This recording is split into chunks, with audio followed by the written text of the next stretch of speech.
Tuhan harus menghukum. Tuhan harus membuat tulahnya. Kita melihat tulah-tulah yang sedang terjadi di Mesir, memang tulah-tulah yang sangat menyeramkan. Sekalipun umatnya tidak mengalami, tapi kita percaya bahwa itu sesuatu yang menyeramkan. Salah satu contoh, waktu Tuhan membuat Mesir itu menjadi air, ya, mengubah air menjadi darah, itu darah di seluruh Mesir, itu darah di semua air. Waduh, itu sesuatu yang menyeramkan, sesuatu yang sangat menakutkan sebenarnya. Dan hal yang sama juga, mungkin hampir sama, ya. Dalam konteks itu mungkin umatnya tidak terkena. Tetapi saudara, dalam konteks kita sekarang kita bisa melihat bahwa wabah corona itu hampir semuanya menerpa segalanya. Ya, tidak pandang bulu. Dia orang percaya atau orang yang tidak percaya, tidak pandang bulu. Hampir semua kena. Hampir semua. Kalau saudara melihat dalam berita-berita, ya, dalam berita-berita yang ada baik di televisi, baik di medsos, kita bisa melihat bahwa orang-orang yang meninggal atau orang-orang yang mati karena virus itu sangat banyak sekali. Bahkan kalau kita melihat penguburannya pun, ya kan, penguburannya pun hampir tidak, menurut saya tidak wajar gitu ya. Karena apa? Tidak ada keluarga yang mengikutinya. Kalaupun ada keluarga, dia hanya mengikuti dari jarak yang sangat jauh sekali. Memang sesuatu yang menyakitkan. Tapi kita percaya saudara, sekali lagi saya kembali kepada hal yang pertama tadi, bahwa virus ini hanyalah sebagai sarananya Tuhan untuk mengingatkan kita, ya, akan kedudukan kita sebagai orang percaya. Mengingatkan kita bahwa bergereja itu tidak harus di gedung, bergereja itu di rumah.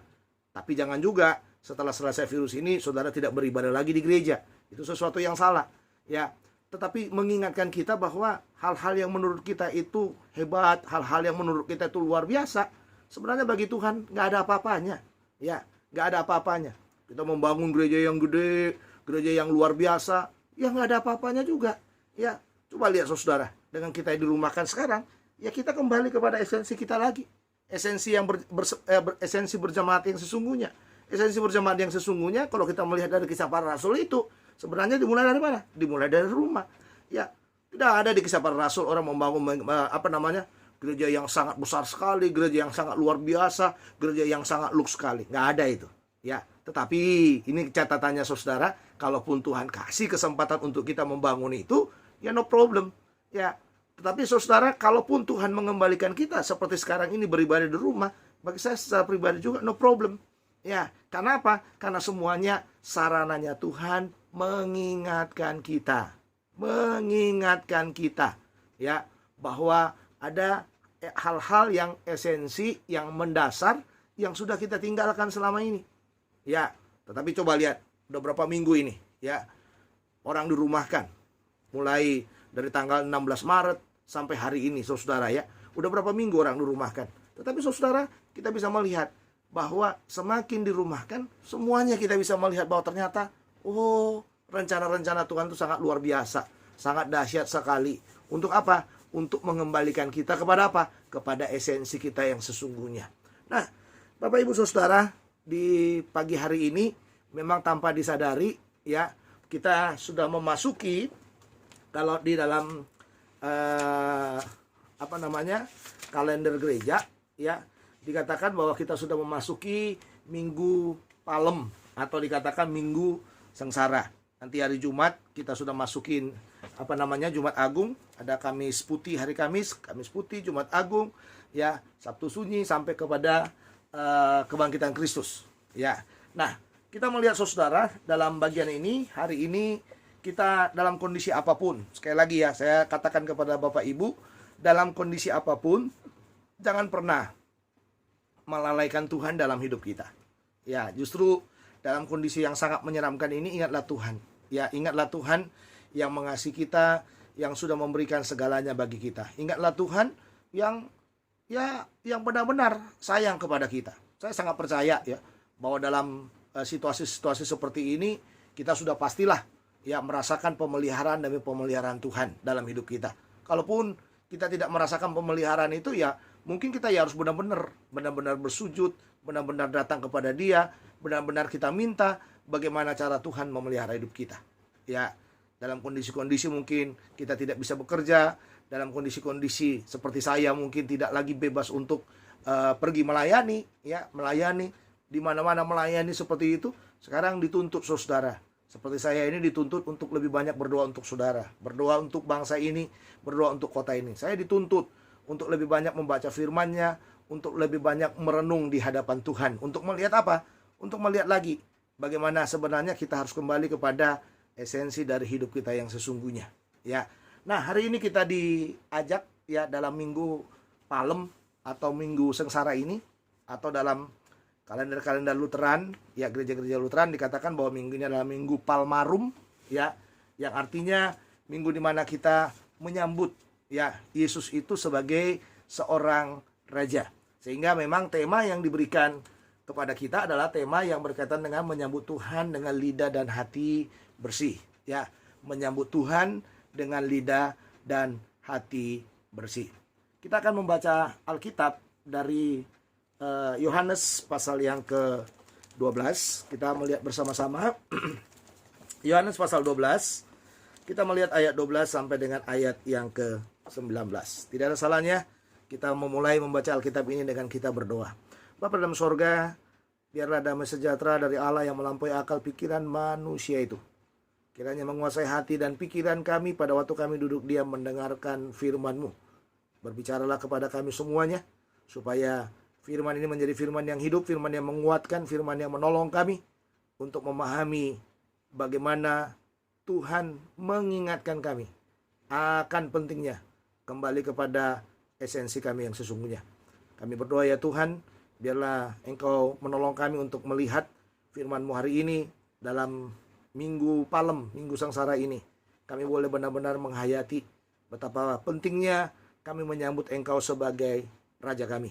Karena kami tahu Engkau bukan sekedar Raja bagi kami, tapi Engkau Raja di atas segala raja.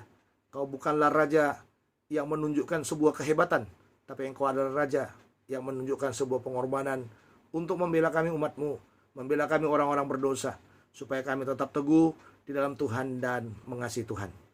Mari Tuhan, apa yang kami baca hari ini dan yang kami dengarkan dari perenungan firman ini boleh menjadi kekuatan bagi mata rohani kami. Dalam Kristus Tuhan kami sudah berdoa. Amin. Mari kita membaca saudara, Yohanes pasal yang ke-12, ayat yang ke-12 sampai dengan ayat yang ke-19. Demikian firman Tuhan. Keesokan harinya, ketika orang banyak yang datang merayakan pesta, mendengar bahwa Yesus sedang di tengah jalan menuju Yerusalem, mereka mengambil daun-daun palem dan pergi menyongsong dia sambil berseru-seru, Hosana, diberkatilah dia yang datang dalam nama Tuhan, Raja Israel. Yesus menemukan seekor keledai muda, lalu ia naik ke atasnya, seperti ada tertulis, jangan takut hai putri Sion, lihatlah rajamu datang, duduk di atas seekor anak keledai. Mula-mula murid-murid Yesus tidak mengerti akan hal itu, tetapi sesudah Yesus dimuliakan, teringatlah mereka bahwa nas itu mengenai dia, dan bahwa mereka telah melakukannya juga untuk dia. Orang banyak yang bersama-sama dengan dia ketika ia memanggil Lazarus keluar dari kubur dan membangkitkannya dari antara orang mati, memberi kesaksian tentang dia. Sebab itu orang banyak itu pergi menyongsong dia, karena mereka mendengar bahwa ia yang membuat mujizat itu. Maka kata orang-orang Farisi seorang kepada yang lain, kamu lihat sendiri bahwa kamu sama sekali tidak berhasil.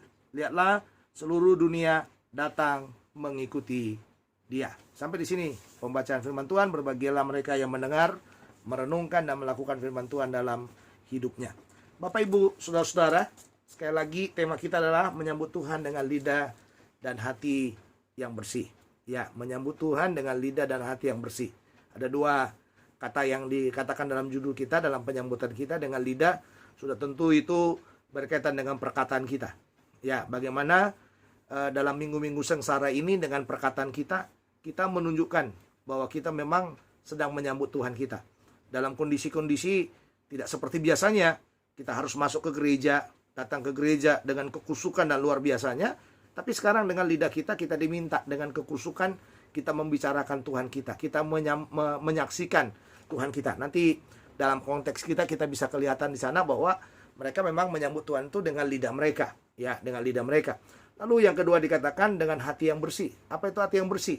Hati yang kudus, hati yang suci, hati yang mencerminkan ketulusan kita. Ingat baik-baik, Yesus ada dalam hati kita. Dia bertahta dalam hati kita sudah tentu karena dia bertata dalam hati kita, kita harus menyambut Tuhan juga dengan hati yang bersih.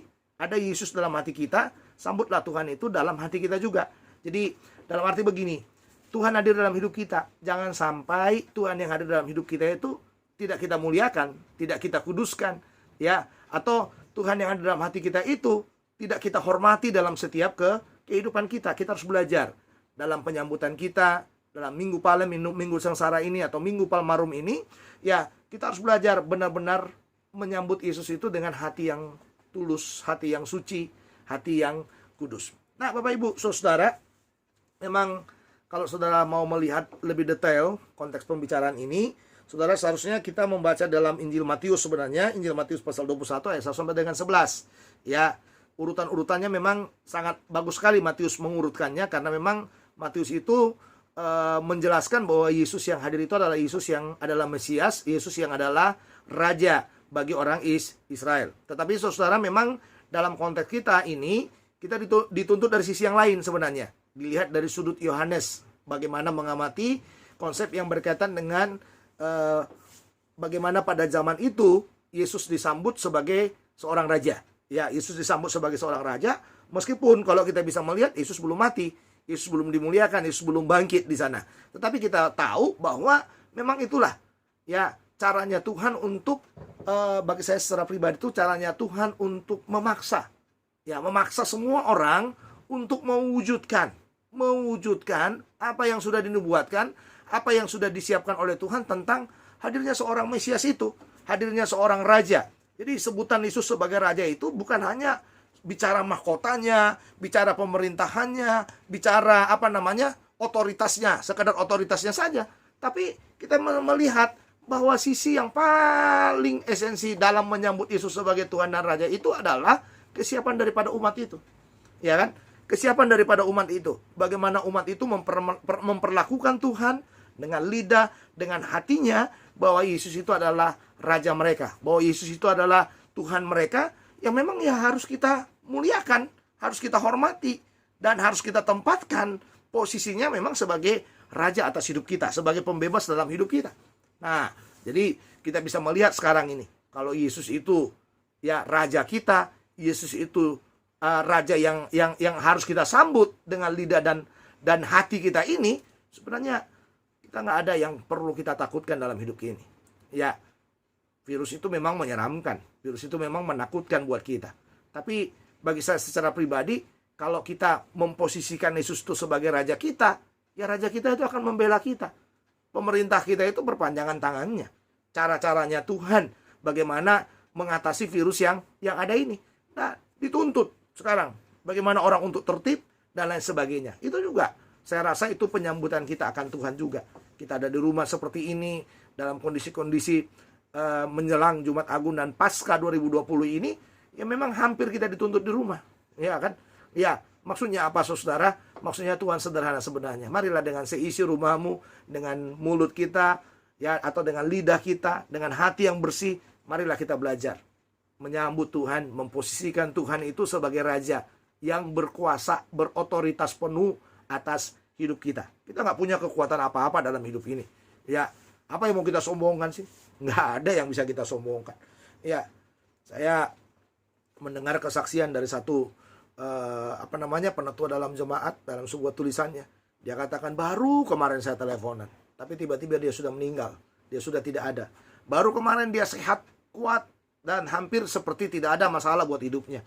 Tapi dia katakan, aduh, tapi saya mendengar beritanya sangat-sangat mengagetkan katanya. Nah, jadi kita bisa melihat dalam bagian ini bahwa ya memang semuanya datangnya tiba-tiba. Tidak ada.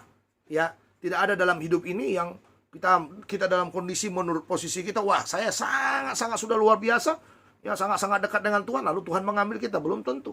Tapi dia melihat kesiapan daripada hati kita, lidah kita dalam apa? Dalam menyambut dia. Dia paling tahu kapan kita pergi dari dalam dunia ini, kapan kita harus beristirahat dalam dunia ini, dari dunia ini. Ya, kapan kita kembali kepadanya, paling tahu dia. Tapi selagi kita hidup sekarang ini loh, ya, selagi kita hidup sekarang ini, itu yang dibilang, kita dituntut untuk menyambutnya, ya, menyambutnya sebagai Tuhan, sebagai Raja yang berkuasa atas hidup kita. Ya, berkuasa atas hidup kita. Jadi bukan hanya sekedar dalam minggu palem atau minggu sengsara ini kita memposisikan dia sebagai raja kita, tidak, tapi setiap hari. Ya, setiap hari. Nah, Bapak Ibu, saudara-saudara yang kasih Tuhan, mari kita lihat dalam bagian ini ya bagaimana penyambutan mereka ya, menyambut Tuhan itu dikatakan dengan lidah dan hati bersih dan memposisikan bahwa Tuhan itu adalah rajanya mereka. Jadi sambutlah Tuhan itu ya sebagai rajanya kita yang berkuasa atas hidup kita. Nah, memang kita melihat dalam bagian yang pertama dari pembicaraan ini, itu ada dalam ayat 12 dan 13. Dikatakan di sana, keesokan harinya ketika orang banyak yang datang merayakan pesta mendengar bahwa Yesus sedang di tengah jalan menuju Yerusalem, mereka mengambil daun-daun palem dan pergi menyongsong dia sambil berseru, Hosana, diberkatilah dia yang datang dalam nama Tuhan, Raja Israel. Nah, kita melihat bagian yang pertama ini, ya, saya tidak tahu saudara, ya, bagaimana inisiatifnya mereka dan dari mana mereka tahu bahwa Yesus itu harus disambut, ya, diposisikan sebagai raja dalam bagian itu. Tapi saya sangat percaya karena dikatakan bahwa baru saja Yesus menghadiri satu acara di Betania pada waktu itu, ya, saya sangat meyakini bahwa apa yang dicatat tentang Mesias itu Tuhan taruh dalam hati mereka. Bagaimana mereka memperlakukan Yesus sebagai seorang raja itu Tuhan taruh dalam hati mereka. Ya, itu sebabnya dikatakan ketika mereka dikatakan di dalam bagian itu keesokan harinya ketika orang banyak yang datang merayakan pesta mendengar. Jadi pesta yang dibuat di Betania itu, ya, waktu Yesus ada di situ, mereka mendengar bahwa Yesus datang di tengah jalan menuju Yerusalem. Dan di situ mungkin bagi saya secara pribadi dalam tafsiran demi tafsiran yang saya lihat, yang saya baca, Tuhan mengklik hati mereka untuk mengingatkan mereka bahwa seorang raja akan datang. Yesus itu adalah raja yang harus diposisikan sebagai seorang raja. Nah, itu sebabnya dikatakan mereka mengambil daun-daun palem dan pergi menyongsong dia sambil berseru-seru. Ya, daun-daun palem, ya, itu adalah daun-daun yang sering memang digunakan untuk menyambut seorang raja di tengah-tengah orang Israel. Nah, lihat di sana dikatakan ungkapan hati mereka inilah yang dikatakan menyambut Tuhan sebagai dengan lidah itu dikatakan Hosana, diberkatilah dia yang datang dalam nama Tuhan, Raja Israel. Ya, sekelihatannya memang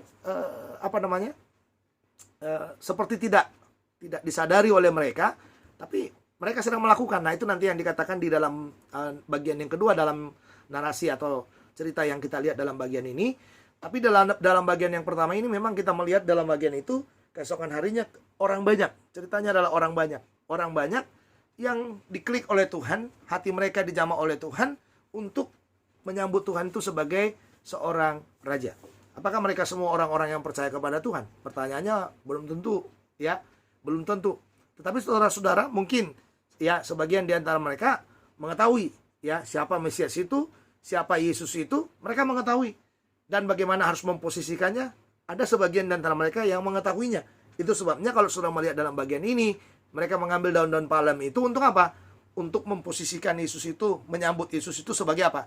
Sebagai raja mereka. Makanya dikatakan Hosana, diberkatilah dia yang datang dalam nama Tuhan, Raja Israel. Itu kata-kata yang sangat luar biasa. Hosana, ya, Hosana itu adalah bicara tentang sebuah sambutan kemuliaan, diikuti dengan kata diberkatilah dia yang datang dalam nama Tuhan, ya, diberkatilah dia yang datang dalam nama Tuhan, lalu ditutup dengan kata Raja Israel. Jadi kita bisa melihat bagaimana mereka mengakui Yesus itu adalah raja mereka. Jadi dengan lidah mereka mengakui bahwa Yesus itu adalah raja mereka. Nah, bagaimana dengan kita? Dalam bagian yang pertama ini, dalam penyambutan kita, ya, mungkin kita tidak harus membuat daun-daun palem dalam rumah kita. Saya rasa tidak perlu kita membuat itu, ya. Tetapi bagaimana dengan lidah kita? Dengan perkataan kita? Bisakah kita mengatakan Hosana? Ya, Hosana, diberkatilah dia yang datang dalam nama Tuhan Raja Israel. Ya, Hosana, itu ungkapan yang sangat luar biasa. Ungkapan yang sangat benar-benar harus kita ungkapkan dalam hidup kita. Diberkatilah dia yang datang dalam nama Tuhan Raja Israel.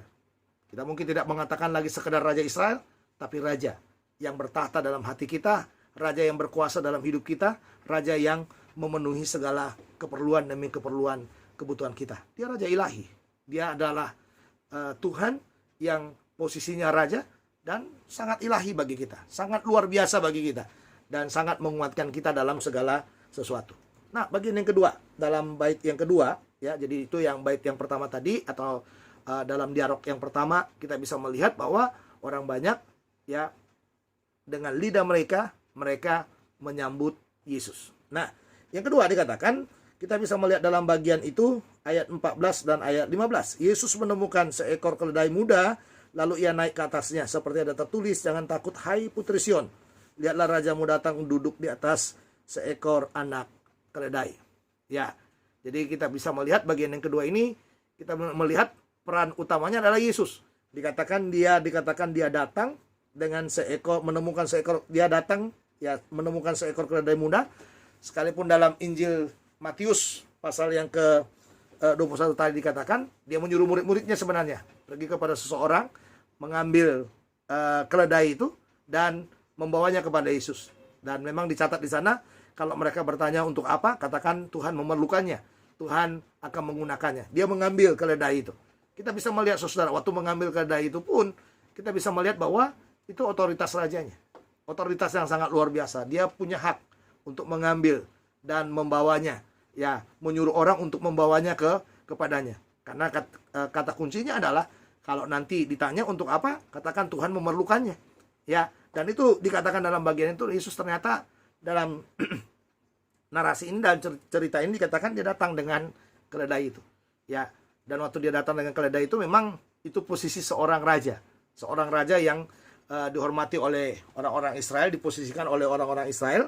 Tapi ada kata-kata yang disampaikan oleh raja. Sama dengan tadi, ada kata-kata yang disampaikan oleh umat orang banyak tadi itu kepada Yesus. Ternyata Yesus juga menyampaikan kata-kata berkat. Orang banyak itu menyampaikan kata-kata berkat. Dan sekarang juga hal yang sama dalam ayat 15, Yesus juga menyampaikan kata-kata berkat. Kata-katanya adalah dikatakan begini, ayat 15. Jangan takut hai putri Sion, lihatlah rajamu datang, duduk di atas seekor anak keledai. Jangan takut. Ya, jangan takut. Itu bicara apa, saudara? Bicara sang raja menjamin hidup kita. Ya, jangan takut katanya. Jangan takut. Berarti apa? Semua keseraman, semua hal-hal yang menekan, semua hal-hal yang menakutkan, dengan kata yang Tuhan katakan jangan takut. Nah, ini kata kuncinya. Jangan takut. Sebenarnya itu menjadi sesuatu yang menguatkan, meyakinkan mereka bahwa mereka dalam lindungan, dalam otoritas raja mereka. Ya. Dan dikatakan di sana, hai putri Yerusalem, putri Sion, hai putri Sion, lihatlah rajamu datang, duduk di atas seekor anak keledai. Lihatlah rajamu datang. Maksudnya apa? Lihat rajamu yang akan menyelesaikan persoalanmu. Lihat rajamu yang akan memimpin engkau. Lihat rajamu yang akan mengendalikan engkau. Lihat rajamu yang akan berotoritas penuh atas hidup. Ya, jadi kita bisa melihat dalam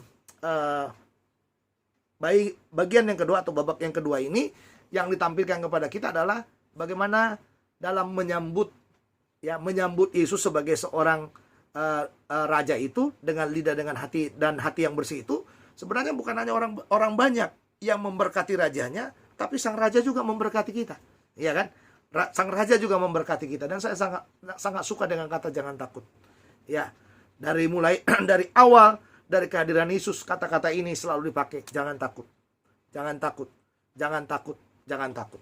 Dan sampai sekarang pun, detik ini pun, dalam kondisi apapun dalam hidup kita ini, seharusnya ini menjadi garansi buat kita dulu juga untuk mengingatkan. Satu kata yang penting dalam hidup kita adalah, yang harus kita pegang dari Tuhan kita adalah, jangan takut. Apa yang kita takutkan dalam hidup ini? Tidak ada yang kita takutkan dalam hidup ini. Ya, semua hidup kita sepenuhnya ada di tangan sang raja itu. Raja dan Tuhan kita itu. Semua hidup kita ada di tangannya dia. Dalam pengendalian daripada dia. Makanya dikatakan, jangan takut. Dan itulah kata-kata yang harus kita pegang dalam Minggu Palem atau Minggu Sengsara ini. Jangan takut. Jangan pernah takut. Dalam hal apapun jangan pernah takut. Ya, mungkin dalam kondisi ekonomi, dengan orang tidak bekerja, orang tidak melakukan apapun dalam hidupnya, saudara, sekarang ini semua serba terbatas, ya, serba terbatas ruang geraknya, ruangnya untuk mencari uang pun ya sangat terbatas. Bahkan saya punya teman, ya punya teman yang mungkin berprofesi sebagai supir Grab. Kalau saya tanya gimana, ya selalu dia katakan sepi, hampir tidak ada penumpang. Ya, memang menyeramkan. Tapi pagi hari ini kita bisa melihat ada satu ungkapan yang dikatakan oleh Yesus, jangan takut. Dia memelihara hidupmu. Hampir mungkin terjadi kelaparan, ya, terjadi kelaparan, mungkin kekurangan dalam rumah. Jangan takut, hidup dengan apa yang ada. Nikmati apa yang ada. Jangan sampai saudara, ya, kondisi kekurangan kita membuat kita jauh dari Tuhan kita. Justru kondisi kekurangan kita, hidup dalam kondisi yang kurang seperti sekarang ini, disitulah kita meminta otoritasnya Tuhan bekerja sepenuhnya, menolong kita menyelesaikan persoalan demi persoalan daripada hidup kita. Jadi kata kuncinya, ya, kalau dari umat tadi, Hosana diberkatilah dia yang datang dalam nama Tuhan Raja Israel. Tapi dari pihaknya Tuhan kepada kita, ya, kepada kita adalah dia katakan, jangan takut. Hai Putri Sion, lihatlah rajamu datang. Jangan takut. Hai Indonesia, jangan takut. Hai Jakarta, jangan takut. Hai Bekasi, jangan takut. Hai Depok, jangan takut. Hai kota-kota di Indonesia. Ya, yang kita pentingkan adalah sambut dia dengan hati yang bersih itu. Ya, dengan hati yang bersih itu, ya, jangan takut. Dia akan menyelesaikan semua persoalan kita. Bagian yang ketiga, saudara. Babak yang ketiga dalam narasi kita, babak yang pertama tadi, orang banyak, ya, menyambut Yesus dengan lidah mereka, dengan ungkapan tadi yang keluar dari mulutnya adalah, Hosana diberkatilah dia yang datang dalam nama Tuhan Raja Israel.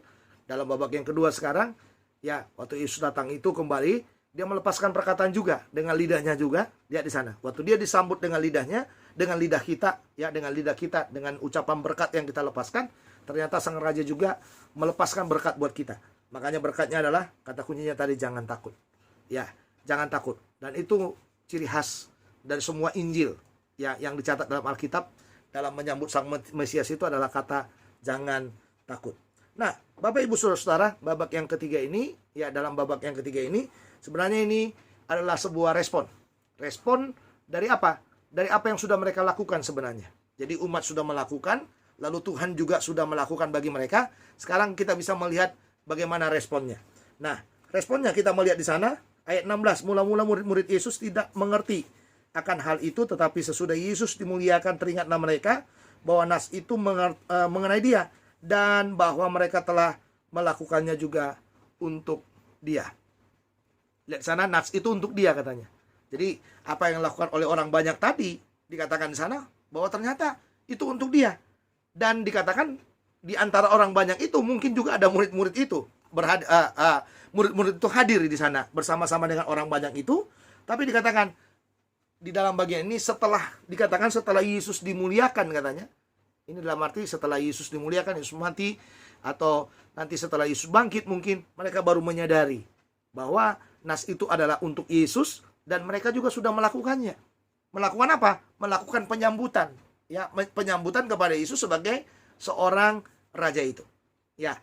Nah, inilah yang saya katakan dalam hidup kita, dalam respon yang pertama ini, ya, perlakuan demi perlakuan yang kita lakukan kepada Yesus, ya, dalam respon kita sebenarnya menempatkan Yesus sebagai raja itu, perlakuan demi perlakuan yang kita lakukan, ya, setiap harinya, sadar atau tidak sadar, sebenarnya kita harus melakukan hal yang seperti ini.